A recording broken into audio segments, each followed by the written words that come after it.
জৈৱ বৈচিত্ৰ্য ৰক্ষা কৰা আৰু বনজ সম্পদৰ সংৰক্ষণ কৰাটো আমাৰ সকলোৰে দায়িত্ব। কিন্তু আমি মাজে মাজে বহুত খবৰ পাই থাকো যে এই ধৰণৰ বহু কাম যিয়ে প্ৰকৃতিক সুৰক্ষাত অসুবিধা কৰে,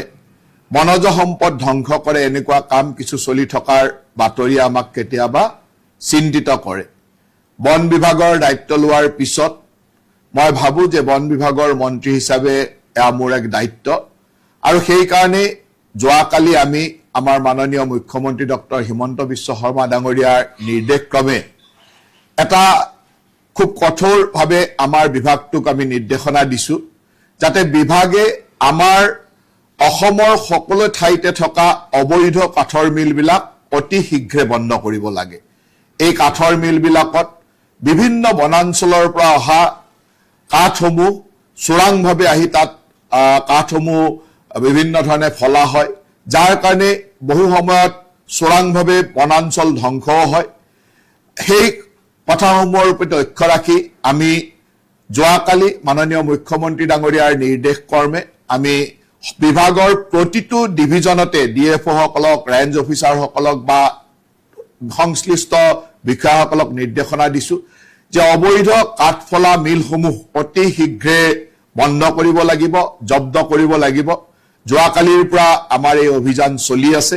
আৰু মই আশা ৰাখিছো যে আমাৰ বিভাগৰ বিষয়া কৰ্মচাৰীসকলে গাঁৱে গাঁৱে প্ৰতিটো অঞ্চললৈকে গৈ, বিশেষকৈ যিবিলাক ভিতৰুৱা অঞ্চলত এনেকুৱা অবৈধ কাঠফলা মিল চলি আছে, এই অবৈধ কাঠফলা মিলসমূহ জব্দ কৰি অনাটো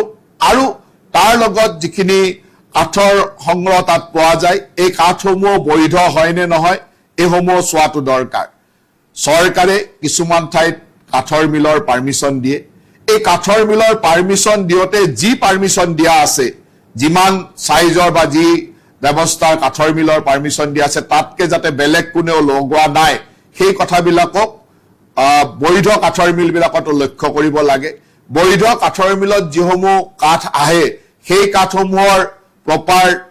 টিপি লৈ আহিছে নে নাই, প্ৰপাৰ GST দি আহিছে নে নাই, এই কথাবিলাকো চাব লাগে। আৰু যিসমূহ অবৈধ কাঠৰ মিল অসমৰ য'ত ত'ত গঢ়ি উঠিছে, কাঠফুলাৰ দৰে বিভিন্ন ভিতৰুৱা অঞ্চলত অবৈধ কাঠৰ মিল গঢ়ি উঠিছে, সেই কাঠৰ মিলবিলাক অতি শীঘ্ৰে বন্ধ কৰি জব্দ কৰি আনিব লাগে। আৰু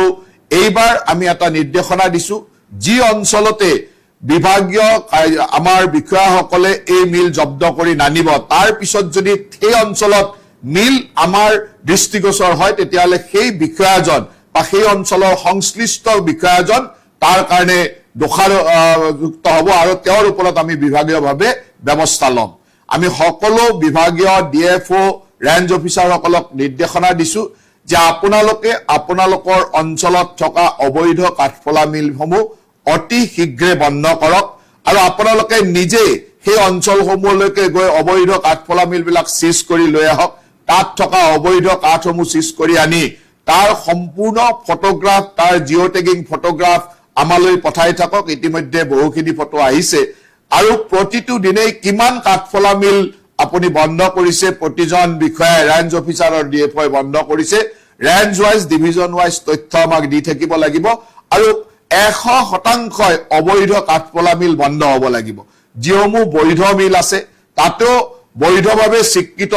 মেচিন আছে নে নাই, তাতকৈ কিবা বেলেগ মেচিন লগাইছে নে নাই, অতিৰিক্ত মেচিন লগাইছে নে নাই, লগাইছে নেকি, বা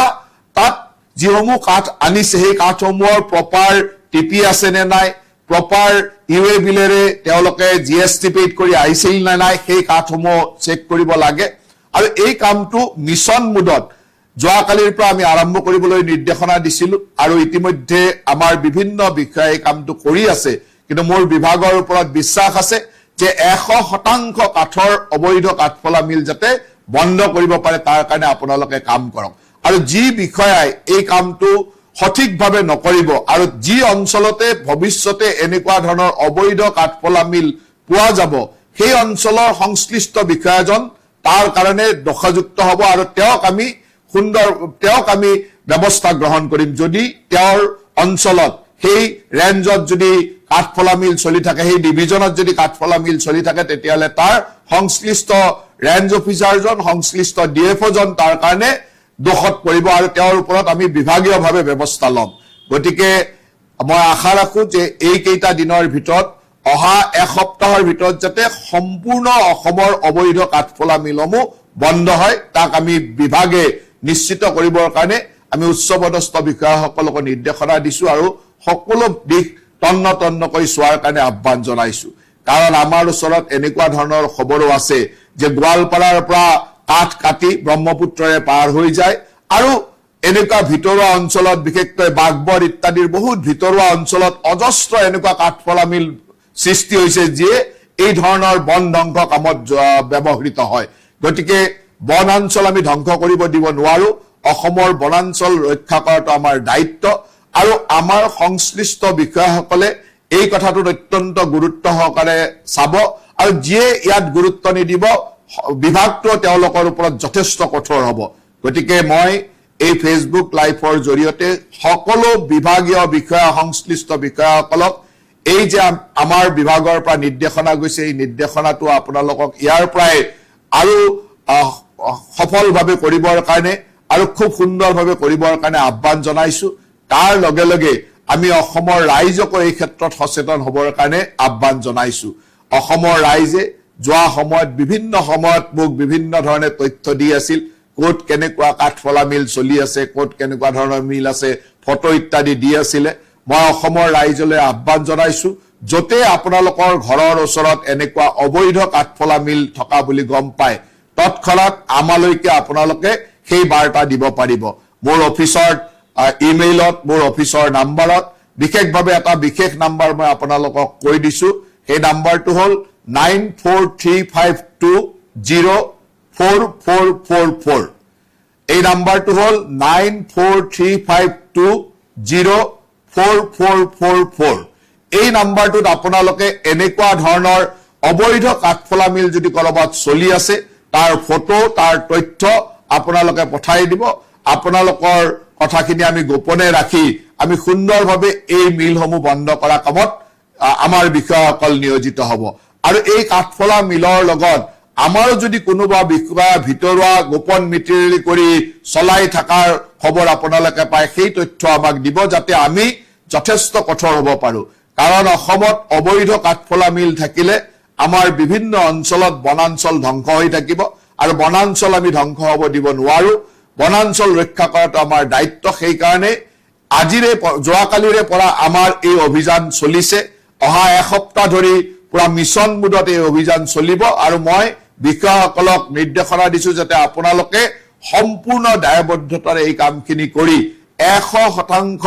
অবৈধ কাঠফলা মিল যাতে আপোনালোকে বন্ধ কৰে তাৰ কাৰণে কাম কৰক আৰু এটা কথা আপোনালোকক জনাই থওঁ যে আমি এতিয়া এণ্ড ইউজাৰলৈকে য'ত শেষ স্তৰত যোনে ব্যৱহাৰ কৰে তালৈকে আমি লক্ষ্য ৰাখিম কাৰণ সেই অবৈধ কাঠফলা মিলত যি কাঠ আহিছে সেই কাঠৰ যদি প্ৰপাৰ টিপি নাই প্ৰপাৰ জিএসটি বিল নাই আনকি বৈধ মিলতো যদি প্ৰপাৰ টিপি আৰু জিএসটি নোহোৱাকৈ কাঠ আহে তাকো আমি লক্ষ্য ৰাখিম কাৰণ এণ্ড ইউজাৰ বিলাকক আমি এতিয়া লক্ষ্য হিচাপে ল'ম ৰাস্তাত চোৰাংভাৱে ট্ৰেনজিট কৰি কোনোবাই যদি কাৰোবাৰ তাত লৈ গৈ দিছেও সেই কাঠৰ দোকান বা কাঠৰ অঞ্চলসমূহতো আমি এণ্ড ইউজাৰ বা শেষত যোনে ব্যৱহাৰ কৰে শেষ ব্যৱহৃতকাৰীজনক আমি চাবলৈ চেষ্টা কৰিম আৰু তেওঁলোকো দোষযুক্ত হ'ব কাৰণ তেওঁলোকে প্ৰপাৰ টিপি নথকা বা ট্ৰেনজিট পাছ নথকা বা প্ৰপাৰ জিএসটি নথকা কাৰ্ড জিএসটি নিদিয়া কাৰ্ড ব্যৱহাৰ কৰাটো আইনসম্মতে দণ্ডনীয় আৰু সেই আইন তেওঁলোকৰ এণ্ড ইউজাৰ যা শেষৰ ব্যৱহাৰকাৰীজনৰ ওচৰতো সেই আইন প্ৰয়োগ কৰা হ'ব বা প্ৰযোজ্য হ'ব গতিকে সকলোৱে কাঠৰ ক্ষেত্ৰত প্ৰপাৰ টিপি চালান থকা আৰু প্ৰপাৰ জিএসটি দিয়া কাঠ যাতে ব্যৱহাৰ কৰে তাৰ কাৰণে আপোনালোক সচেতন হ'ব আমাৰ বিভাগক ইতিমধ্যে এই কেইদিন আমি অবৈধ কাঠৰ মিল বন্ধ কৰাৰ কাৰণে অভিযান চলাবলৈ দিছো তাৰ পিছতে ষ্টেপ বাই ষ্টেপ বিভিন্ন ধৰণৰ কাম আমি দি থাকিম আৰু সেই মৰ্মে আমাৰ বিভাগে কঠোৰভাৱে কাম কৰিব বুলি আশা ৰাখিছো মই বিভাগৰ বিষয়াসকলৰ পৰা সহযোগিতা বিচাৰিছো আৰু অসমৰ ৰাইজৰ পৰাও এই ক্ষেত্ৰত সহযোগিতা পাম বুলি আশা ৰাখি আপোনালোক সকলোলৈকে পুনৰবাৰ ধন্যবাদ জনাই আজিৰ এই ফেচবুক লাইভটো মই ইমানতে সমাপ্ত কৰিছো ধন্যবাদ